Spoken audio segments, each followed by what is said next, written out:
Iran, America, ఇజ్రాయెల్ల మధ్య జరుగుతున్నటువంటి యుద్ధం ఆల్మోస్ట్ క్లైమాక్స్కి చేరుకుంది. యుద్ధ తీవ్రత మెల్లిమెల్లిగా తగ్గుతూ వస్తుంది. వార్ ప్రారంభమై ఆల్మోస్ట్ వారం రోజులైనా ఇప్పటికీ కూడా అమెరికా అసలు వార్ ఎందుకు స్టార్ట్ చేసిందో ప్రాపర్ ఎక్స్ప్లెనేషన్ ఇవ్వలేకపోతుంది. డొనాల్డ్ ట్రంప్ యుద్ధం ప్రారంభమైన మొదటి రోజు ఏమన్నాడు? ఇరాన్ దగ్గర న్యూక్లియర్ క్యాపబిలిటీ ఉంది, ఇది ప్రపంచానికి ఎప్పటికైనా ప్రమాదకరం, అందుకే ఇరాన్ పైన అటాక్ చేశామన్నాడు. ఇక రెండవ రోజు ఏమన్నాడు? ఇరాన్లో రెజిమ్ చేంజ్ చేయడానికి మేము ఈ అటాక్ చేశామన్నాడు. వార్ స్టార్ట్ అయినటువంటి మొదటి గంటలోపే ఇరాన్కి సంబంధించినటువంటి టాప్ మోస్ట్ లీడర్లందరినీ కూడా మీరు మట్టు పెట్టేశారు, చంపేశారు. ఈ విషయాన్ని నువ్వే ఒక ట్వీట్లో తెలిపావు. అంటే రెజిమ్ చేంజ్ జరిగినట్లే కదా, వాళ్ళ స్థానంలో వేరొకరు ఇప్పుడు అధికారంలోకి వస్తారు కదా. మరి రెజిమ్ చేంజ్ జరిగాక కూడా నువ్వు ఇంకా ఎందుకు అటాక్ చేస్తున్నావు ఇరాన్ పైన? ఇది అడిగితే డే 3 ఏమంటాడంటే, ఇరాన్ దగ్గర ఉన్నటువంటి బ్యాలిస్టిక్ పవర్స్ మొత్తాన్ని కూడా ధ్వంసం చేసే వరకు మేము నిద్రపోము, అప్పటి వరకు మేము అటాక్ చేస్తామన్నాడు. వార్ ప్రారంభమైన మొదటి రోజు నుంచి ఇప్పటి వరకు మీరు చూసుకున్నట్లయితే రెండవ రోజు ఇరాన్ మొత్తం 300కు పైగా బ్యాలిస్టిక్ మిసైల్స్ ప్రయోగించింది. ఈ సంఖ్య మెల్లిమెల్లిగా తగ్గుతూ 8వ రోజు వచ్చేసరికి 0 బ్యాలిస్టిక్ మిసైల్స్. ఇరాన్ ఒక్కటంటే ఒక్క బ్యాలిస్టిక్ మిసైల్ కూడా సంధించలేదు. దీని అర్థం ఏంటి? ఇరాన్ దగ్గర బ్యాలిస్టిక్ మిసైల్ స్టాక్ పైల్ మొత్తం అయిపోయింది, ఆల్మోస్ట్ ది ఎండ్కి వచ్చింది. మరి ఇప్పటికైనా సరే అటాక్ ఆపేయచ్చు కదా. డే 4 ఏమన్నాడంటే, ఇరాన్ మిడిల్ ఈస్ట్లో ఒక రీజనల్ థ్రెట్గా ఉంది అన్నాడు. మిడిల్ ఈస్ట్లో ఉన్నటువంటి ఏ అరబ్ నేషన్ దగ్గర కూడా పెద్ద మొత్తంలో సైన్యం లేదు. ఒక ఇరాన్, టర్కీ ఇలాంటి కొన్ని దేశాల దగ్గర మాత్రమే సైన్యం ఉంది. టర్కీ నాటోలో చేరింది కాబట్టి అది కూడా స్లేవరీకి ఒప్పుకుంది. ఇక మిగిలింది ఇరాక్, ఇరాన్లు. సద్దాం హుసేన్ని మట్టుపెట్టి ఆల్మోస్ట్ ఇరాక్ని బానిస దేశంగా చేసేసుకుంది అమెరికా. ఇక మిగిలింది ఇరాన్. ఇప్పుడు అమెరికా ఏమంటుంది? ఇరాన్ రీజనల్ థ్రెట్గా ఉంది కాబట్టి మేము అటాక్ చేస్తున్నాం అన్నారు. నీ బానిసత్వాన్ని ఒప్పుకోకపోతే, నీ కాళ్ళ మీద పడకపోతే అది రీజనల్ థ్రెట్. ఇది అమెరికా భాష. లాస్ట్ వీడియోలోనే చెప్పాను, మిగతా అరబ్ దేశాలన్నీ కూడా అమెరికా కాళ్ళ మీద పడి సెక్యూరిటీ ప్యాక్ట్ పైన సంతకం చేశాయి. ప్రతి నెల లక్షల కోట్ల రూపాయలు అమెరికాకి అరబ్ దేశాలు పన్నులు కడతాయి. ఎందుకు కడతాయి? సెక్యూరిటీ ప్యాక్ట్ అంటే మీ సెక్యూరిటీ మేము చూసుకుంటున్నాము అని అమెరికా భరోసా ఇచ్చింది కాబట్టి. గత 8 రోజుల నుంచి మనం చూస్తున్నాం అమెరికా ఈ అరబ్ దేశాలకి ఎలాంటి సెక్యూరిటీ ఇచ్చిందో. గాలికి వదిలేసి వెళ్ళిపోయింది. ఈ మాత్రం గాలికి వదిలేసేదానికి ఇన్ని లక్షల కోట్ల రూపాయలు అరబ్ దేశాలు ఎందుకు కడుతున్నాయి అమెరికాకు? ఎందుకంటే మీరు బతుకుండాలి అంటే మాకు పన్నులు కట్టాల్సిందే. ఇది సామ్రాజ్యవాదం, బలమున్నోడు చూపిట్టే దౌర్జన్యం. ఒకప్పుడు జమీందారీ వ్యవస్థ ఇలాగే ఉండేది. ఇప్పుడు అమెరికా చేస్తుంది కూడా అదే. ఇరాక్, ఇరాన్ లాంటి కొన్ని దేశాలు ఈ అమెరికా ఆధిపత్యం ముందు తలదించలేదు. అందుకే అమెరికా ఈ దేశాలను టార్గెట్ చేసింది. ఫస్ట్ ఇరాక్ని అడ్డు తప్పించింది, ఇప్పుడు ఈరోజు ఇరాన్ని కూడా ఆల్మోస్ట్ అడ్డు తప్పించింది. మరి ఇంత తెలిసి అరబ్ దేశాలన్నీ ఇంకా ఎందుకు అమెరికా బానిసత్వాన్ని ఒప్పుకుంటున్నాయి? తిరగబడొచ్చు కదా అంటే, తిరగబడితే కాలరాస్తాడు కాబట్టి. లిబియా హిస్టరీ ఒకసారి చదవండి. గద్దాఫీని ఎంత దారుణంగా అమెరికా చంపించిందో. ఒక సొరంగంలో దూరితే ఆ సొరంగంలోకి దూరి మరీ దారుణంగా చంపించేశారు. ఆ ఫుటేజెస్ మొత్తం యూట్యూబ్లో ఉన్నాయి, చూసుకోండి. అంత దారుణంగా చంపుతానని ఇండైరెక్ట్గా అరబ్ దేశాలకి అమెరికా వార్నింగ్ ఇచ్చింది. అరబ్ దేశాలను పాలించే పాలకుల వెన్నులో వణుకు పుట్టించడానికే అమెరికా యూట్యూబ్లో ఇప్పటికీ కూడా ఆ వీడియోలను అలాగే పెట్టింది. సాధారణంగా కాస్త వైలెన్స్ ఉంటే యూట్యూబ్ కూడా ఆ వీడియోలను డిలీట్ చేస్తాడు. మరి ఒక మనిషిని, ఒక పాలకుడిని చంపించే వీడియోలు ఇప్పటికీ యూట్యూబ్ ఎందుకు డిలీట్ చేయట్లేదు? ఎందుకు అంటే ప్రపంచ పాలకుల్లో టెర్రర్ పుట్టించడానికి. గద్దాఫీ, సద్దాం హుసేన్లను ఏం చేసిందో అది చాలా పాత మాటలు. రీసెంట్గా మనం వెనుజులాలో చూసాం మదురోని ఎలా క్యాప్చర్ చేశారు. పాపం జైల్లో ఎంత టార్చర్ చేస్తున్నారో అతన్ని. మదురో చేసినటువంటి తప్పేంటండి? అమెరికా బానిసత్వానికి తలొంచలేదు. ఇక డే 5 ట్రంప్ ఎత్తుకున్నటువంటి కొత్త రాగం, ఇది ఒక రిలీజియస్ వార్ అని. మీరు చూస్తుంటారు ఆఫీస్లో ట్రంప్ అలా కళ్ళు మూసుకుని ధ్యానం చేస్తూ ఉన్నాడు. మిగతా వాళ్ళందరూ కూడా ట్రంప్ పైన ఒక చెయ్యి పెట్టి ఏదో మంత్రాలు చదువుతూ ఉన్నారు. ఇదంతా చూస్తుంటే ఏదో సినిమా గుర్తుకొచ్చింది నాకు. ఇరాన్ ప్రొడక్షన్ చేసినటువంటి ఒక ఫేమస్ సిరీస్ ఉంటుంది, ఎర్తురుల్ గాజీ అని. ఒకసారి ఆ సిరీస్ చూడండి, చాలా బాగుంటుంది. అందులో ఒక విలన్ ఉంటాడు, ఇలాగే సేమ్ మంత్రాలు చదువుతూ ఉంటాడు. ఈ ట్రంప్ని చూస్తే నాకు ఆడే గుర్తుకొచ్చిండు. అంటే ఇప్పటి వరకు సినిమాల్లో మేము ఏదైతే చూసామో దాన్ని ట్రంప్ ప్రత్యక్షంగా టీవీల ముందు చూపెడుతూ ఉన్నాడు. అఫ్ కోర్స్ రియల్ ఇన్సిడెంట్స్ ని బేస్ చేసుకునే సిరీస్లు వస్తూ ఉంటాయి. కాకపోతే మనం ఆ ఇన్సిడెంట్స్ ని కల్లారా చూడలేదు. మనం పుట్టక ముందు జరిగినటువంటి సిచ్యువేషన్స్. ట్రంప్ మనందరికీ ఒక బంపర్ ఆఫర్ ఏమిస్తున్నాడంటే, అప్పట్లో వాళ్ళు ఎలా ఉండేవాళ్ళో, ఎలా ప్రవర్తించేవాళ్ళో, ఎలా మాట్లాడేవాళ్ళో అవన్నీ కళ్ళకు కట్టినట్లుగా మీడియా ముందు ఈ రోజు మనకు చూపెడుతున్నాడు. ఒకప్పుడు పాలకులు ఇలాగే ఉండేవాళ్ళు, ట్రంప్ లాగానే ఉండేవాళ్ళు. వాళ్ళు ఏం మాట్లాడతారో వాళ్ళకి తెలియదు, వాళ్ళు ఏం ఆలోచిస్తారో వాళ్ళకి తెలియదు, పిచ్చి పిచ్చిగా ప్రవర్తించేవాళ్ళు. ఇప్పుడు మనం కల్లారా చూస్తున్నాం అంతే.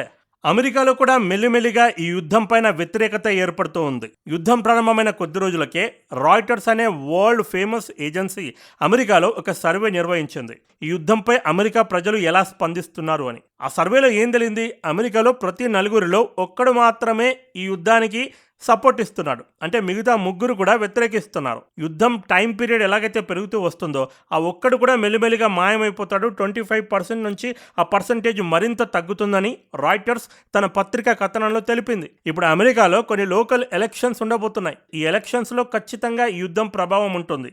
దాంతో ఈవెన్ రిపబ్లికన్స్ కూడా బయటకు చెప్పట్లేదు, కానీ ట్రంప్పై తీవ్ర ఆగ్రహంతో ఉన్నారు. అందుకే ట్రంప్ ముఖం ఈ మధ్య పాలిపోయినట్లు కనిపిస్తూ ఉంది. నేను తప్పు చేశాను అని ట్రంప్కి తెలుసు కాబట్టి. ఎలక్షన్స్ ఉన్నాయంటున్నావు, ఈ సమయంలో మరి ట్రంప్ ఈ యుద్ధం ఎందుకు స్టార్ట్ చేశాడు అంటే ఇజ్రాయెల్ స్టార్ట్ చేయమని చెప్పింది కాబట్టి. అంటే ఏంటి, ఇజ్రాయెల్ అమెరికాను డిక్టేట్ చేస్తూ ఉందా? ఇజ్రాయెల్ చెప్పినట్లు ట్రంప్ ఆడుతున్నాడా? ఈ ప్రశ్నలు నేను వేయట్లేదు, అమెరికా మీడియా వేస్తూ ఉంది, అమెరికా మాజీ సైన్యాధ్యక్షులు వేస్తూ ఉన్నారు. మీరు ఆల్రెడీ ఒక వీడియో చూసుంటారు. అమెరికా మాజీ సైనికాధికారి ఒకరు ఓపెన్గా ట్రంప్ను నిలదీశాడు. అమెరికన్ బలగాలు ఏం చేశాయండి? దౌర్జన్యంగా ఒక మాజీ సైనికాధికారి అనే గౌరవం కూడా లేకుండా అతన్ని ఈడ్చుకుంటూ బయటకు తీసుకెళ్లారు. చూశారు కదా ఆ ఫుటేజ్ మీరు. అంటే ఏంటి, ఈ యుద్ధం వల్ల అమెరికాకు ఎలాంటి లాభం లేదా అంటే ఉందండి. లాభం ఎందుకు ఉండదు? లాభం లేనిదే అమెరికా ఎలాంటి పని చేయదు. ఏం లాభం ఉంది? అమెరికాకి మిడిల్ ఈస్ట్ పైన ఎందుకంత ఇంట్రెస్ట్? మిడిల్ ఈస్ట్లో ఆయిల్ ఉంది కాబట్టి. ఇరాక్ పైన ఎందుకు అటాక్ చేసింది? ఆయిల్ కోసం. మొన్న మద్రోని ఎందుకు క్యాప్చర్ చేసుకుంది? ఆయిల్ కోసం. ఇప్పుడు ఈ యుద్ధం ముగియగానే క్యూబా పైన అటాక్ చేస్తా అంటుండు. ఎందుకంటే క్యూబా దగ్గర పనామా కెనాల్ ఉంది. మనం ఒక సిటీ నుంచి మరొక సిటీకి వెళ్ళేటప్పుడు మధ్యలో టోల్ గేట్స్ ఉంటాయి కదా, సేమ్ అలాగే పనామా కెనాల్ దగ్గర టోల్ గేట్ ఉంది. ఆ పనామా కెనాల్ని దాటుకొని బోట్స్ వెళ్ళాలి అంటే పనామాకి కప్పం చెల్లించాల్సి ఉంటుంది, ట్యాక్స్ కట్టాల్సి ఉంటుంది. అమెరికా ఏం ఆలోచిస్తుంది? ఈ క్యూబాను కనుక మనం ఆక్యుపై చేస్తే ఆ పనామా కెనాల్ మన దగ్గరికి వచ్చేస్తుంది. ఆ ట్యాక్స్ డబ్బులన్నీ మన అకౌంట్లోకి పడిపోతాయి. ఎక్కడ డబ్బు, ఎక్కడ నిక్షేపాలు, ఎక్కడ గోల్డ్, ఎక్కడ ఆయిల్ ఉంటే అక్కడ ఈ అమెరికా వాడుతుంది. ఇరాన్ తన ఎయిర్ ఫోర్స్ని, నేవీని బిల్డ్ చేసుకోవడానికి ఆల్మోస్ట్ 47 సంవత్సరాలు పట్టింది. 24 గంటల్లో అమెరికా ఈ 47 సంవత్సరాల కష్టాన్ని మొత్తం తునాతునకలు చేసింది.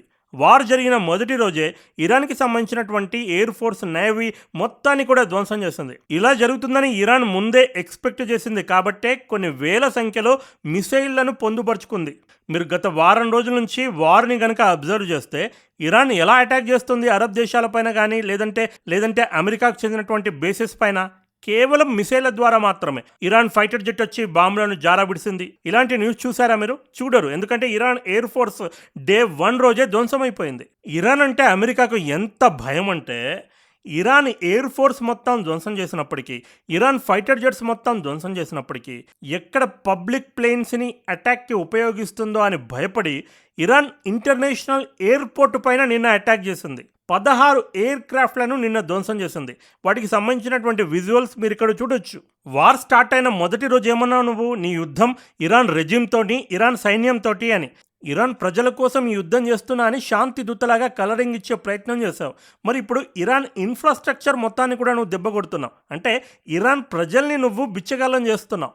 ఇరాన్ ప్రజల మీద నీకు అంత ప్రేమే ఉంటే నువ్వు వాళ్ళ సంపద పైన ఎందుకు అటాక్ చేస్తున్నావు? 16 ఎయిర్ క్రాఫ్ట్లను ఎందుకు ధ్వంసం చేశావు? ఇక నిన్నటి రోజుతో ఇరాన్ ఎయిర్ డిఫెన్స్ సిస్టమ్ కూడా మొత్తం కుప్పకూలిపోయింది. ఇరాన్ పైన ఎవరైనా వెళ్ళి అటాక్ చేసుకోవచ్చు. ఇప్పుడు సాధారణంగా ఒక దేశం దగ్గర ఎయిర్ డిఫెన్స్ సిస్టమ్ ఉంటుంది. అంటే మన దేశం పైన ఒక వేరే దేశానికి చెందినటువంటి ఫైటర్ జెట్ వచ్చిందనుకో, ఇమీడియట్గా మన దగ్గర ఉన్నటువంటి ఎయిర్ డిఫెన్స్ సిస్టమ్ యాక్టివేట్ అవుతుంది. ఆ ఫైటర్ జెట్ని టార్గెట్ చేసుకొని కొన్ని మిసైళ్లను సంధిస్తుంది. అలాంటి ఎయిర్ డిఫెన్స్ సిస్టమ్, చివరి ఎయిర్ డిఫెన్స్ సిస్టమ్ ఇరాన్లో ఉండేది. దాన్ని కూడా నిన్న ధ్వంసం చేసి పడేశారు. అంటే ఇప్పుడు ఇరాన్ పైకి ఫైటర్ జెట్స్ ఏవైనా సరే ఈజీగా వెళ్ళి బాంబింగ్ చేయొచ్చు. కోర్స్ ఆయతుల్లా పైన ఏదైతే అటాక్ జరిగిందో అది కూడా ఫైటర్ జెట్స్ ద్వారానే బాంబింగ్ జరిగింది. అంటే డే 1 రోజే ఎయిర్ డిఫెన్స్ సిస్టమ్ మొత్తం కుప్పకూలిపోయింది. కొద్ది గొప్ప మిగిలిండే అది నిన్నటితో ఆల్మోస్ట్ జీరో అయిపోయింది. ఇక నిన్నటి రోజు అమెరికా, ఇజ్రాయిల్ ఇరాన్ పైన నా భూతో నా భవిష్యత్ అన్న విధంగా భారీ అటాకులు చేశారు. 3,000కు పైగా దాడులు జరిగాయి. అదేంటండి, ఎయిర్ డిఫెన్స్ సిస్టమ్ మొత్తం పోయిందన్నావు, నేవీ మొత్తం పోయిందన్నావు, ఇంకా 3,000 అటాక్లు వేటిని దృష్టిలో పెట్టుకుని అంటే ఇరాన్ యొక్క కమాండ్ పోస్టులను టార్గెట్ చేసుకొని లాజిస్టిక్స్ అంటే ఎక్కడెక్కడైతే వెపన్స్ తయారవుతున్నాయి లేదంటే వెపన్స్ స్టోరేజ్ ఉన్నాయి అనే అనుమానాలు వ్యక్తమవుతున్నాయో ఆ స్థావరాల్ని టార్గెట్ చేసుకొని నిన్న పెద్ద మొత్తంలో దాడులు జరిపారు. ఇరాన్ బ్యాలిస్టిక్ మిసైల్ ప్రొడక్షన్ ఎక్కడైతే జరుగుతుందో ఆ స్థావరాలపైన, లాంచింగ్ సైట్స్ పైన చాలా పెద్ద దాడులు జరిగాయి నిన్నటి రోజు. విచ్ మీన్స్ వార్ క్లైమాక్స్కి చేరుకుంది.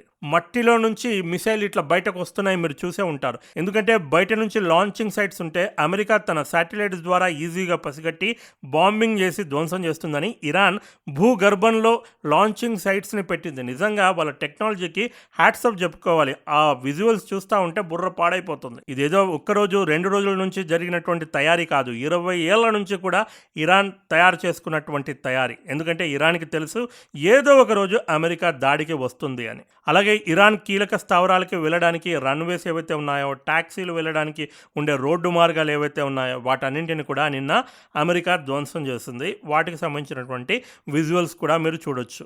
ఇరాన్లో ఇస్ఫాహాన్ అనే ప్రాంతంలో ఉన్నటువంటి మేజర్ ఐఆర్జీసీ బేస్ పైన నిన్నటి రోజు అటాక్ జరిగింది.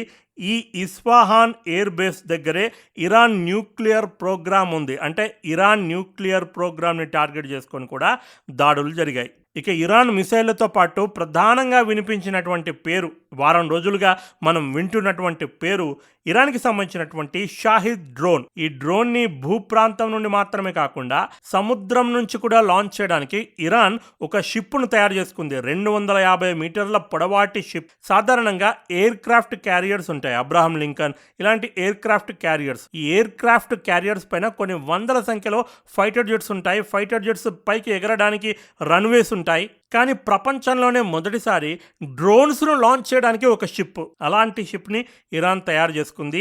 ఆ షిప్ని నిన్నటి రోజు అమెరికా ధ్వంసం చేసింది. ఈ 8 రోజుల్లో అరబ్ కంట్రీస్లో అల్లకల్లోలం సృష్టించిన ఘనత ఈ షాహిద్ డ్రోన్స్కి చెందుతుంది. అలాంటి డ్రోన్స్ని కౌంటర్ అటాక్ చేసే సత్తా ఈ ప్రపంచంలో మాకు మాత్రమే ఉందని ఒక దేశం తెర మీదకి వచ్చింది.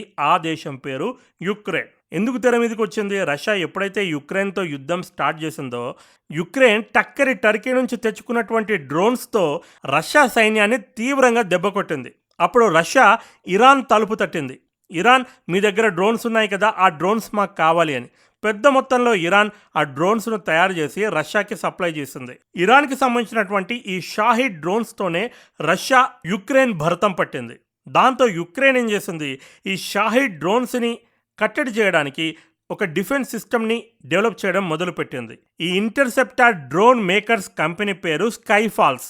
ఈ స్కైఫాల్కి సంబంధించినటువంటి P1 సన్ అనే ఇంటర్సెప్టార్ డ్రోన్ ఒక్కొక్క యూనిట్ $1,000 అండి దీని రేటు. ఒకవేళ అమెరికా కావాలంటే ఈ యూనిట్స్ అన్నింటినీ కూడా మీకు అమ్మడానికి మేము రెడీగా ఉన్నామని యుక్రెయిన్ ఒక స్టేట్మెంట్ ఇచ్చింది. ఒక్కో యూనిట్ ధర $1,000. రష్యాతో జరుగుతున్నటువంటి యుద్ధంలో యుక్రెయిన్ గత 4 నెలల్లో 1,500 షాహిద్ డ్రోన్స్ని కుప్పకూల్చి వేసింది ఈ P1 సన్ అనే వెపన్తో. ఒకవేళ మీరు మాకు డబ్బులు ఇవ్వడానికి రెడీ అంటే మేము ప్రతి నెల 5,000 నుంచి 10,000 ఈ P1 సన్ యూనిట్స్ మీకు అమ్మడానికి రెడీగా ఉన్నాము అని యుక్రెయిన్ ఒక స్టేట్మెంట్ ఇచ్చింది. ఫ్రీగా కాదండి, డబ్బులకి. యుక్రెయిన్ రష్యా పైన అటాక్ చేయడానికి ఫ్రీగా వెపన్ దొబ్బేస్తుంది, కొన్ని బిలియన్ల కొద్ది డాలర్లు దొబ్బేస్తుంది. కానీ అమెరికాకి ఇవ్వడానికి మాత్రం డబ్బులకు అమ్ముతామంటుంది. ప్రస్తుతానికి అమెరికా ఈ షాహిద్ డ్రోన్స్ని డిస్మాంటిల్ చేయడానికి ఓడిన్ అనే డిఫెన్స్ సిస్టమ్ని వాడుతుంది. ఇది లేజర్ గైడెడ్ డిఫెన్స్ సిస్టమ్. లేజర్స్ని సంధించి డ్రోన్స్ని మట్టుపెడుతుంది. అదేవిధంగా డ్రోన్లో ఉన్నటువంటి సెన్సార్స్ని దెబ్బతీసి వాటిని క్రాష్ చేస్తున్నారు. EA-18G గ్రోలర్ డ్రోన్స్ ఎప్పుడైతే గగనతలంలోకి వస్తాయో అవి కొన్ని ఎలక్ట్రానిక్ సిగ్నల్స్ని రిలీజ్ చేస్తూ ఉంటాయి. ఈ EA-18G గ్రోలర్ ఏం చేస్తుంది, ఈ సిగ్నల్స్ని జామ్ చేస్తుంది. దాంతో డ్రోన్స్ అక్కడికక్కడే కుప్పకూలిపోతుంటాయి. అలాగే డ్రోన్స్ని డైరెక్ట్గా డిస్మాంటిల్ చేయడానికి లేజర్ గైడెడ్ రాకెట్స్ని వాడుతూ ఉంది. ఇరాన్ యొక్క డ్రోన్స్ జస్ట్ ఒక 20-30 లక్షల్లో తయారవుతాయి. కానీ వాటిని డిస్మాంటిల్ చేయడానికి అమెరికా సంధించే రాకెట్ల ధర దానికి 100 రెట్లు ఉంది. ప్రతిరోజు అమెరికా $1-2 బిలియన్ ఖర్చు పెడుతుంది ఈ యుద్ధంలో. దీంతో అమెరికన్ ప్రజలు గుర్రుగా ఉన్నారు. మనది కాని యుద్ధంలో ఇంత డబ్బు అమెరికా ఎందుకు ఖర్చు పెడుతూ ఉంది, ఇజ్రాయెల్ కోసం ఎందుకు ఇంత డబ్బు ఖర్చు పెడుతూ ఉందని అమెరికన్ ప్రజలు ట్రంప్ని ప్రశ్నిస్తున్నారు. అఫ్కోర్స్ రేపు పొద్దున ఇరాన్ దగ్గర ఉన్నటువంటి ఆయిల్ నిక్షేపాలు మొత్తాన్ని కూడా కబ్జా చేసుకొని ఈ నష్టాన్ని అమెరికా పూర్తి చేసుకుంటుందనుకో. నేను ముందే చెప్పాను యుద్ధం ఆల్మోస్ట్ క్లైమాక్స్కి చేరుకుందని. ఇరాన్ ప్రెసిడెంట్ నేరుగా నిన్న ఒక స్టేట్మెంట్ ఇచ్చాడు. ఈ అరబ్ దేశాలు తమ యొక్క గగనతలాన్ని, భూభాగాన్ని, సముద్ర ప్రాంతాలను, ఎయిర్ బేసెస్ని ఇరాన్ పైన అటాక్ చేయడానికి మేము ఒప్పుకోము అని అరబ్ దేశాలన్నీ కూడా అమెరికాకు చెప్పినట్లయితే ఇప్పటికిప్పుడు మేము మీ దేశాలపైన అటాక్స్ అన్నింటినీ కూడా ఆపేస్తామని ఇరాన్ ప్రెసిడెంట్ నిన్న స్టేట్మెంట్ ఇచ్చాడు. ఇరాన్ మొదటి నుంచి చెప్తుంది, మా యొక్క శత్రుత్వం మీ దేశాలతో కాదు, మీ దగ్గర ఉన్నటువంటి అమెరికన్ ఎయిర్ బేసెస్తో మాకు శత్రుత్వం, వాటిని టార్గెట్ చేసుకొని మాత్రమే మేము అటాక్ చేస్తున్నామని ఇరాన్ తెలిపింది. ఇప్పుడు ఇరాన్ అదే అంటుంది, మీ భూభాగం నుండి మా పైన దాడులు జరగకపోతే మీ భూభాగం పైన మేము అటాక్ చేయం. రీసెంట్గా ఇరాన్ అజర్బైజాన్ పైన కూడా అటాక్ చేసింది. అజర్బైజాన్ నుంచి టర్కీకి ఆయిల్ సప్లై అవుతోంది. ఈ ఆయిల్ సప్లై క్యాప్సికన్ సీ ద్వారా జరుగుతుంది. ఈ ప్రాంతం పైన ఇరాన్ నుంచి దాడి జరిగింది. దీనిపైన అజర్బైజాన్ తీవ్రంగా ఖండించింది. ఒక ఎమర్జెన్సీ మీటింగ్ కూడా పెట్టింది. అయితే కొన్ని ఫాల్స్ ప్లే అటాకులు కూడా జరుగుతూ ఉన్నాయి. ఉదాహరణకి టర్కీ పైన అటాక్ చేసినటువంటి మిసైల్ మేం సంధించలేదు అని ఇరాన్ తెలిపింది. అదేవిధంగా సైప్రస్లో ఉన్నటువంటి యూకే బేస్ పైన ఏదైతే మిసైల్ వచ్చిందో అది ఇరాన్ నుండి రాలేదు అని యూకే స్వయంగా తెలిపింది. విచ్ మీన్స్ ఫాల్స్ ప్లే జరుగుతూ ఉంది. ఇరాన్ని ఇరికించడానికి కొన్ని దేశాలు కావాలని తమ మిత్ర దేశాలపైన అటాక్ చేస్తూ ఉన్నాయి. ఇరాన్ ఎంతైనా సరే బ్రదర్హుడ్ నేషన్స్ అని చెప్పి అరబ్ దేశాలకి మీ పైన బాంబులు చేయము, మా పైన మీరు బాంబులు చేయకపోతే అని స్టేట్మెంట్ ఇస్తే ట్రంప్ ఆ స్టేట్మెంట్ని తనకు అనుకూలంగా ఎలా మలుచుకున్నాడు అంటే నిజాలను అబద్ధాలుగా ఎలా చెప్పొచ్చో బెస్ట్ ఎగ్జాంపుల్ లైవ్లో ఇస్తున్నాను చూడండి. ఇరాన్ యొక్క ప్రెసిడెంట్ స్టేట్మెంట్ తర్వాత ట్రంప్ ఒక ట్వీట్ చేశాడు. ఇందులో ఏమంటున్నాడంటే, చూసారా ఇరాన్ మా భయానికి తలొగ్గింది, అరబ్ దేశాలపైన ఇకపైన దాడి చేయను అని సరెండర్ అయ్యింది అంటున్నాడు. అంటే ఆ క్రెడిట్ కూడా ట్రంప్ తన ఖాతాలోనే వేసుకున్నాడు. ఇరాన్ ఎందుకు ఈ స్టేట్మెంట్ ఇచ్చింది? ఎందుకంటే ఇరాన్ పైన పెద్ద మొత్తంలో మేము దాడులు చేశాం కాబట్టి, ధ్వంసం చేశాం కాబట్టి భయపడిపోయి ఇరాన్ ఇక మేము అరబ్ దేశాలపైన అటాక్ చేయము అని స్టేట్మెంట్ ఇచ్చింది అని ట్రంప్ తనకు అనుకూలంగా మలుచుకున్నాడు. ఇరాన్ ఎప్పటి నుంచో మిడిల్ ఈస్ట్ను ఆక్రమించుకోవాలని యుద్ధాన్ని స్టార్ట్ చేసింది అంటుండు. అరే మతిమరుపు పెద్ద మనిషి, యుద్ధాన్ని స్టార్ట్ చేసింది నువ్వు, ఇరాన్ కాదు. జనాలు గొర్రెల్లాగా నీ మాటలు వింటున్నారు కదా అని చెప్పి ఏది పడితే అది మాట్లాడకు. ఫస్ట్ అటాక్ చేసింది నువ్వు. ఆయుధాలపైన ఎవరు అటాక్ చేశారండి? ఇజ్రాయెల్, అమెరికాలు అటాక్ చేశాయి. ఆ తర్వాత కదా ఈ యుద్ధం జరుగుతూ ఉంది. మరి నువ్వేంటి ఇప్పుడు మిడిల్ ఈస్ట్ పైన ఉన్నటువంటి అన్ని దేశాలపైన ఆక్రమించుకోవడానికి ఇరాన్ అటాకులు స్టార్ట్ చేసింది అంటావు? ఫస్ట్ టైం అరబ్ దేశాలతో ఇరాన్ ఓడిపోయింది అంటుండు. అసలు అరబ్ దేశాలతో ఇరాన్ ఎక్కడ యుద్ధం చేసింది? అరబ్ దేశాల్లో ఉన్నటువంటి నీ బేసెస్తో కదా ఇరాన్ యుద్ధం చేసింది. అన్నింటినీ కూడా నువ్వు షట్ డౌన్ చేసుకున్నావు. అలాంటప్పుడు ఇరాన్ ఎలా ఓడిపోయింది? ఇంకా ఏమంటున్నాడు, ఇరాన్ ప్రెసిడెంట్ స్వయంగా వచ్చి ఇక అరబ్ దేశాలపైన నేను అటాక్ చేయను అనే స్టేట్మెంట్ ఎప్పుడైతే ఇచ్చాడో వెంటనే అరబ్ దేశాలు ట్రంప్కి ఫోన్ చేశారట. ఇదంతా నీ వల్లే సాధ్యమయ్యింది ట్రంప్ ద్వారా, థ్యాంక్ యూ ప్రెసిడెంట్ అని మెసేజ్ చేశారట. దానికి ట్రంప్ ఏమని రిప్లై ఇచ్చాడట, వెల్కమ్ అన్నాడట. ఇరాన్ డ్రోన్స్ మామూలుగా విధ్వంసం సృష్టించట్లేదు, ఏకంగా జోర్డాన్లో అమెరికాకు చెందినటువంటి థర్డ్ రాడార్ సిస్టమ్ ఉంది. ఈ థర్డ్ రాడార్ సిస్టమ్నే ధ్వంసం చేసి పడేశాయి. కొన్ని $1 బిలియన్ ధర ఉంటుంది ఆ రాడార్ సిస్టమ్. అలాంటి రాడార్ సిస్టమ్ని కేవలం 30 లక్షల ఒక డ్రోన్తో ధ్వంసం చేసి పడేసింది ఇరాన్. దాంతో ఇప్పటికప్పుడు ఆ రాడార్ని రిప్లేస్ చేయాలని చెప్పి జోర్డన్ స్పెషల్ అప్లికేషన్ పెట్టుకుంటే కొత్త రాడార్ సిస్టమ్ అక్కడికి రాబోతుంది. ఇంత జరుగుతుంటే మేము విజయం సాధించామని ట్రంప్ చెప్పుకుంటున్నాడు. నిజంగానే నువ్వు అంత విజయం సాధిస్తే నిన్నటి రోజు యుఎస్ స్టేట్ డిపార్ట్మెంట్ ఒక బిల్ పాస్ చేసింది. సాధారణంగా డిఫెన్స్ కోసం ఏదైనా పెద్ద మొత్తంలో గ్రాంట్ మంజూరు చేయాలంటే పార్లమెంట్ అనుమతి తప్పనిసరి. కానీ నిన్న నువ్వేం చేశావు? దొంగ మార్గాన కాంగ్రెస్ అనుమతి లేకుండానే ఎమర్జెన్సీ అనే సాకును చూపెట్టి కాంగ్రెస్ని బైపాస్ చేసి ఒక బిల్లుని మంజూరు చేయించుకున్నావు. ఈ బిల్లులో $660 మిలియన్ అప్పటికప్పుడు ఇజ్రాయెల్కి నువ్వు శాంక్షన్ చేశావు. నిజంగానే ఇరాన్ ఓడిపోతే, ఇరాన్ చేతులెత్తేస్తే మరి $660 మిలియన్ ఎందుకు శాంక్షన్ చేశావు నువ్వు? అయితే ఒక ఇన్సైడ్ న్యూస్ వస్తుంది. ఇరాన్ టాప్ మోస్ట్ లీడర్లందరూ కూడా డే 1 రోజే ఖతమైపోయారు. ఇక గత వీడియోలో ఏం చెప్పాను, అయినప్పటికీ కూడా ఇరాన్ దాడులు ఎలా చేస్తోంది అంటే ఐఆర్జీసీ అనే సంస్థ ఉంది కాబట్టి ఆయతుల్లా చాలా దూరాలోచన చేసి ముందుగానే డిఫెన్స్కి ప్యారలల్గా ఈ ఐఆర్జీసీని ఎస్టాబ్లిష్ చేశాడని చెప్పాను. ఈ ఐఆర్జీసీ టాప్ మోస్ట్ కమాండర్లందరూ కూడా ఆల్మోస్ట్ మరణించినట్లుగా తెలుస్తుంది. దాంతో ఇరాన్ ఇప్పుడు మొజాయిక్ స్ట్రాటజీని ఇంప్లిమెంట్ చేయడం మొదలుపెట్టింది. మొజాయిక్ స్ట్రాటజీ అంటే ఎప్పుడైతే కమాండర్లందరూ కూడా చచ్చిపోతే అంటే మరణిస్తే ఇప్పుడు లోకల్గా ఉన్నటువంటి చిన్న చితక కమాండర్లు ఎవరైతే ఉంటారో వాళ్ళు తమ సొంతంగా ఏ డిసిజన్ అయినా తీసుకోవచ్చు. ఇప్పుడు ఇండియా దగ్గర ఒక మిలిటరీ వ్యవస్థ ఉంది. మన హైదరాబాద్లో కూడా కొన్ని డిఫెన్స్ సిస్టమ్స్ ఉన్నాయి, వైజాగ్లో కూడా కొన్ని డిఫెన్స్ సిస్టమ్స్ ఉన్నాయి. ఇప్పుడు ఏదైనా ఫారెన్ కంట్రీ మన పైన అటాక్ చేస్తే ఈ హైదరాబాద్ కానీ వైజాగ్ కానీ ఇలాంటి లోకల్వి తమ ఇండివిజువల్గా డిసిజన్ తీసుకోలేవు. వీళ్ళకి మిలిటరీ ఉన్నతాధికారుల నుంచి ఎప్పటి వరకైతే ఆర్డర్స్ రావో అప్పటి వరకు వీళ్ళు ఎలాంటి డిసిజన్ తీసుకోరు. ఇప్పుడు అలాంటి ఆర్డర్స్ పాస్ చేయడానికి ఇరాన్ దగ్గర ఎలాంటి పెద్ద తలకాయలు లేవు. కమాండర్ పోస్టులు ఉంటే వాటన్నింటిని కూడా నిన్న ధ్వంసం చేశారు. దాంతో మొజాయిక్ స్ట్రాటజీని ఇంప్లిమెంట్ చేశారు. అంటే లోకల్గా ఉన్నటువంటి కమాండర్లు కూడా సొంతంగా నిర్ణయాలు తీసుకోవచ్చు. వాళ్ళు కూడా ఎక్కడంటే అక్కడ మిసైళ్లతో కొట్టొచ్చు. ఇక్కడ పెద్ద ప్రాబ్లం వస్తుందండి. మరి లోకల్ ఉన్న వాళ్ళ దగ్గర పెద్ద పెద్ద వెపన్స్ కనుక ఉండి ఉన్నట్లయితే వాడు ఎవరిపైనైనా అటాక్ చేయొచ్చు. మిలిటరీ స్థావరాలపైన కాకుండా నార్మల్ ప్రజలు ఎక్కడైతే ఉంటారో ఆ స్థావరాలపైన కూడా అటాక్ చేయొచ్చు. పిచ్చోడి చేతిలో రాయి అన్న చందంగా మారిపోతుంది. ఇది చాలా ప్రమాదకరం. సో అలాంటి మొజాయిక్ స్ట్రాటజీ ఇప్పుడు ఆన్ అయిపోయింది ఇరాన్లో. రాబోయే కొద్ది రోజుల్లో ఎలాంటి ఇన్సిడెంట్ అయినా మీరు వినాల్సి వస్తుంది. ఎందుకంటే ఇప్పుడు జరగబోయే అటాక్స్ అన్నీ కూడా ప్లాన్డ్ అటాక్స్ కాదు. ఆల్రెడీ ఇరాన్ ఈరోజు ఒక స్టేట్మెంట్ ఇచ్చింది. ఏమని స్టేట్మెంట్ ఇచ్చింది? ఇజ్రాయిల్ సాధారణ పౌరులు ఎవరైతే ఉన్నారో ఆ పౌరులు ఉన్నటువంటి ప్రాంతం నుంచి మిసైల్ లాంచ్ చేస్తూ ఉంది అని ఒక వీడియో రిలీజ్ చేసింది. సాధారణంగా ఇజ్రాయిల్ ఇప్పటి వరకు హమాస్ పైన ఇలాంటి ఆరోపణలు చేసేది. హమాస్ సాధారణ పౌరులు, చిన్న పిల్లలు చదువుకునే స్కూల్లో నుండి అటాక్ చేస్తూ ఉంది కాబట్టే మేము వాటిని ధ్వంసం చేయాల్సి వచ్చింది అని. ఇప్పుడు అదే తప్పు ఇజ్రాయిల్ చేస్తూ ఉందని ఇరాన్ కౌంటర్ ఆరోపణలు చేస్తూ కొన్ని వీడియోస్ రిలీజ్ చేసింది. మరి దీనిపైన ఇజ్రాయెల్ ఏం ఎక్స్ప్లెనేషన్ ఇస్తుందో చూడాలి. కాబట్టి రేపొద్దున ఇరాన్ అలాంటి సైట్స్ పైన అటాక్ చేస్తే ఇజ్రాయెల్ అనొచ్చు, చూసారా ఇరాన్ సాధారణ పౌరులు ఉండే ప్రాంతాలపైన కూడా అటాక్ చేసి సాధారణ పౌరులను పొట్టన పెట్టుకుంటుంది అనే ఆరోపణలు చేయొచ్చు. మరి అలా ఆరోపణలు చేస్తుందని దానికి కౌంటర్ మెజర్గా ఇరాన్ ఇలాంటి ఫేక్ ఆరోపణలు చేసిందా, లేదంటే ఈ ఆరోపణలో నిజంగా నిజం ఉందా? దీనిపైన రాబోయే రోజుల్లో ఒక క్లారిటీ అయితే వస్తుంది. అయితే ఇరాన్ ఫారెన్ మినిస్టర్ స్వయంగా ఈరోజు ఒక స్టేట్మెంట్ ఇచ్చాడు. ఐఆర్జీసీ టాప్ మోస్ట్ కమాండర్స్ అందరూ కూడా మరణించారు కాబట్టి ఇప్పుడు లోకల్గా ఉన్నటువంటి యూనిట్స్ ఇండిపెండెంట్గా ఆపరేట్ చేస్తూ ఉన్నాయి.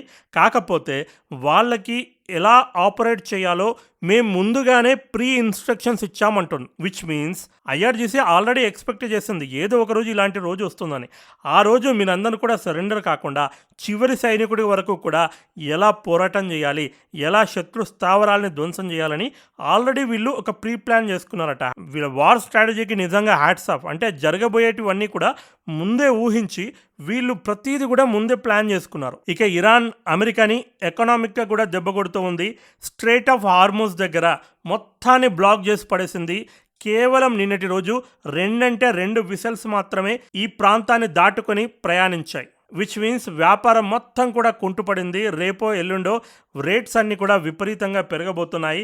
ముఖ్యంగా ఆయిల్ ధరలు, గ్యాస్ ధర విపరీతంగా పెరగబోతుంది. అమెరికాకు ఇప్పుడు ఇదే భయం పట్టుకుంది. ఒకవేళ ఆయిల్ ధర అమాంతంగా పెరిగితే ప్రపంచ దేశాలన్నీ కూడా ట్రంప్ పైన విడుచుకుపడితే, ఒరే ట్రంప్ నువ్వే చేసావురా ఇదంతా అని నన్ను తిడతాయి, అమెరికాను దోషిగా చూస్తాయి. ఎలాగైనా సరే ఈ ఆయిల్ ధరను తగ్గించాలని చెప్పి ఆఖరికి రష్యా కాళ్ళు పట్టుకోవడానికి కూడా దిగజారిపోయింది అమెరికా. ఒక పక్క వాషింగ్టన్ పోస్ట్లో, బ్లూంబర్గ్లో కొన్ని ఆర్టికల్స్ ప్రచురితమయ్యాయి. రష్యా ఓపెన్గా ఇరాన్కి ఇంటెలిజెన్స్ని సపోర్ట్ చేస్తూ ఉంది. అంటే అమెరికన్ స్థావరాలు ఎక్కడెక్కడ ఉన్నాయి, ఎక్కడెక్కడ మీరు అటాక్ చేస్తే వాటికి పెద్ద స్థాయిలో దెబ్బ తగులుతుంది, ఇవన్నీ కూడా రష్యా నుంచి ఇన్స్ట్రక్షన్స్ వస్తున్నాయట ఇరాన్కి. ఈ విషయాన్ని అమెరికన్ పత్రికలు ప్రచురించాయి. ఇలాంటి సందర్భంలో అమెరికా రష్యా పైన శాంక్షన్స్కి పెంచడానికి బదులుగా ఉన్న శాంక్షన్స్ అన్నింటినీ కూడా మెల్లిమెల్లిగా తీసేస్తూ ఉంది. అరే ట్రంప్, నువ్వు అమెరికాకు అధ్యక్షుడివా రష్యాకు అధ్యక్షుడివా అని పెద్ద ఎత్తున విమర్శిస్తున్నారు. మొత్తానికి ట్రంప్ తన సీటు కింద తనే బాంబు పెట్టుకున్నాడు. ఇది మాత్రం నేను ఫుల్ క్లారిటీగా చెప్తున్నాను. చాలా పెద్ద దెబ్బ పడబోతుంది రిపబ్లికన్ పార్టీకి, ట్రంప్కి. చూసుకోండి, సందర్భం వచ్చింది కాబట్టి చెప్తున్నాను. రష్యా పైన ఏదైతే శాంక్షన్స్ మెల్లిమెల్లిగా అమెరికా ఎత్తివేస్తూ ఉందో అందులో భాగంగా భారత్కి కూడా 30 రోజుల పాటు పర్మిషన్ వచ్చింది అని ఒకడు స్టేట్మెంట్ ఇచ్చాడు. బెన్సెట్ అని ఒకడు స్టేట్మెంట్ ఇచ్చాడు, యుఎస్ ట్రెజరీ సెక్రటరీ బెసెంట్. వీడేమని స్టేట్మెంట్ ఇచ్చాడు, ఇండియా ఒక గుడ్ ప్లేయర్, మేము చెప్పిందల్లా చేస్తున్నాడు, మేము చెప్పగానే రష్యా నుంచి ఆయిల్ కొనడం మానేశారు, అమెరికా నుంచి ఆయిల్ కొనడం మొదలుపెట్టారు, ఇప్పుడు మేము వాళ్ళకి మళ్ళీ పర్మిషన్ ఇస్తున్నాం, 30 రోజుల పాటు యథేచ్ఛగా మీరు రష్యా నుంచి ఆయిల్ కొనుక్కోవచ్చు అని. దీనిపైన ఇండియాలో తీవ్రంగా దుమారం చెలరేగింది. పార్లమెంటులో కూడా రాహుల్ గాంధీ పెద్ద ఎత్తున కౌంటర్ అటాక్ చేశాడు. కాంగ్రెస్ పార్టీ పెద్ద ఎత్తున కౌంటర్ అటాక్ చేస్తుంది. మోడీ అంటే పడని వాళ్ళు కూడా పెద్ద ఎత్తున కౌంటర్ అటాక్ చేస్తూ ఉన్నారు. అయితే అమెరికా 50% టారిఫ్స్ విధించినప్పటికీ కూడా భారత్ ఎక్కడా కూడా తలొగ్గలేదు. కావాలంటే మీరు ఒకసారి గణాంకాలు చూసుకోండి. ఫిబ్రవరి నెలలో కూడా మనము రష్యా నుంచి పెద్ద మొత్తంలో ఆయిల్ని పర్చేజ్ చేసాం. పర్చేజ్ చేసే మొత్తంలో సంఖ్య తగ్గింది. ఫర్ ఎగ్జాంపుల్, ఇంతకుముందు 20 బ్యారెళ్ళు కొంటే ఇప్పుడు రోజుకి ఒక 10 బ్యారెళ్ళు కొంటున్నాం అనుకోండి, కానీ ఎక్కడ కూడా కొనడం తగ్గించలేదు. కాబట్టి అమెరికా ఒత్తిడికి తలొగ్గి రష్యా నుంచి ఆయిల్ కొనడం ఆపేశాము అన్న దాంట్లో ఎలాంటి వాస్తవం లేదు. కావాలంటే గణాంకాలు చూసుకోవచ్చు. అది కాకుండా దీనిపైన నేను అప్పట్లోనే ఒక వీడియో చేశాను. రిలయన్స్ కంపెనీ రష్యా నుంచి ఆయిల్ కొనడం మానేసి వెనిజులా నుంచి కొనడం స్టార్ట్ చేసింది. దాంతో ఈ సంఖ్య తగ్గింది. ఎప్పుడైతే ఈ వార్ స్టార్ట్ అయిందో రష్యాకు సంబంధించినటువంటి 3 భారీ షిప్స్ ఇండియా వైపు బయలుదేరాయి ఆయిల్ని తీసుకొని. మరి అమెరికా ఈ 30 రోజుల పాటు వేవర్ ఇస్తుందని రష్యా కలగందా, భారత్ కలగందా? రాత్రి షిప్పులు ఇండియా వైపు ఎలా వస్తున్నాయి? దీనికి అమెరికా ఏమని చెప్తుంది, ఆల్రెడీ రష్యాకు సంబంధించినటువంటి కొన్ని భారీ షిప్స్ సముద్రంలో ఉన్నాయి, వీటిని మేము ఇండియాకి తరలించమని చెప్తున్నామంటుంది. మరి ఆ షిప్స్ అక్కడ ఎందుకున్నాయరా బాబు అంటే నో ఎక్స్ప్లెనేషన్. ఏ దేశానికి సప్లై చేయబోతుంది రష్యా? అన్ని దేశాలు రష్యా నుంచి ఆయిల్ కొనొద్దు అని నువ్వు శాంక్షన్స్ విధించావు. మరి అలాంటప్పుడు ఏ దేశంకి రష్యా ఆ షిప్లు పోతున్నాయి చెప్పు ఆన్సర్. అవి ఇండియాకు వెళ్ళడానికి అక్కడ ఉన్నాయి. అక్కడ కొన్ని రోజుల నుంచి స్టాండ్ బైలో ఉన్నాయి. ఈ విషయాన్ని అమెరికాకు చెందినటువంటి బ్లూంబర్గ్ పత్రికనే ప్రకటించింది. ఇందులో అబద్ధం ఏమీ లేదు. కావాలంటే మీరు బ్లూంబర్గ్ ఆర్టికల్ చదవండి. అమెరికా ఈ 30 రోజుల పాటు వేవర్ అని ఏదైతే ప్రకటించిందో దీనికి ముందుగానే షిప్స్ భారత్ వైపు బయలుదేరాయి అని కుండ బద్దలు కొట్టినట్లు ఆ పత్రిక రాసింది. అలాంటప్పుడు అమెరికా పర్మిషన్ ఇస్తేనే ఆయిల్ వస్తుందా అని ప్రశ్నించడం ఎంతవరకు కరెక్ట్ చెప్పండి. అమెరికా పర్మిషన్ ఇచ్చినా ఇవ్వకపోయినా ఆ షిప్పులు ఆల్రెడీ భారత్ వైపు బయలుదేరాయి. షిప్పులు బయలుదేరుతున్నాయి కాబట్టి ప్రపంచవ్యాప్తంగా తన ఇజ్జత్ మొత్తం పోబోతుంది. కాబట్టి అమెరికా తన ఇజ్జత్తును కాపాడుకోవడానికి ఇలా ఒక ఫేక్ స్టేట్మెంట్ ఇచ్చింది. ఎస్, మేము పర్మిషన్ ఇస్తున్నాం 30 రోజుల పాటు, మీరు యథేచ్ఛగా వాడుకోండి అని. అర్థమైందా మీకు అసలు ఏం జరిగిందో? కాబట్టి ఎవరి మాటలైనా నమ్మే ముందు, ఏదైనా మాట్లాడే ముందు ఒకసారి దాన్ని నిజ నిర్ధారణ చేసుకొని మాట్లాడండి. ఇప్పుడు వరల్డ్ న్యూస్ అనేది చాలా పెద్ద ప్రమాదంలో పడిపోయింది. ఒకప్పుడు వీటిపైన పూర్తి అవగాహన ఉన్నవాళ్ళు మాత్రమే స్టేట్మెంట్ ఇచ్చేవారు. ఇప్పుడు పిచ్చోడి చేతిలో రాయి అన్నట్టుగా డబ్బులు సంపాదించాలన్న ఆశ ఉన్న ప్రతి ఒక్క వ్యక్తి కూడా నాలెడ్జ్ ఉన్నా ఉండకపోయినా, సబ్జెక్టు పైన అవగాహన ఉన్నా ఉండకపోయినా యథేచ్ఛగా వీడియోలు చేసి డబ్బులు దండుకుంటున్నారు. వ్యూస్ కూడా లక్షల సంఖ్యలో వస్తున్నాయి. జనాలు కూడా గొర్రెలా ఏది పడితే అది చూస్తూ ఉన్నారు. చూడొద్దు అని నేను చెప్పట్లేదు, ఆ హక్కు నాకు లేదు. కాకపోతే ప్రతిదీ కూడా గుడ్డిగా నమ్మకండి. మీరు కూడా మీ సొంతంగా న్యూస్ పేపర్స్ చూడడం అలవాటు చేసుకోండి. వాటిలో రాసింది మాత్రమే కాకుండా రాయకుండా వాటి వెనక ఏముందో వాటిని అర్థం చేసుకునేంత మెచ్యూరిటీని పెంచుకునే ప్రయత్నం చేయండి. ఒకళ్ళ పైన డిపెండ్ కాకండి, నా పైన కూడా డిపెండ్ కాకండి. మీ సొంతంగా అనాలిసిస్ చేసుకునే స్థాయిని మెల్లిమెల్లిగా పెంచుకుంటూ పోండి. ఇది వీడియో. మరో వీడియోతో మళ్ళీ కలుద్దాం. This is Prashant signing off. Bye bye and take care. Jai Hind. Vande Mataram.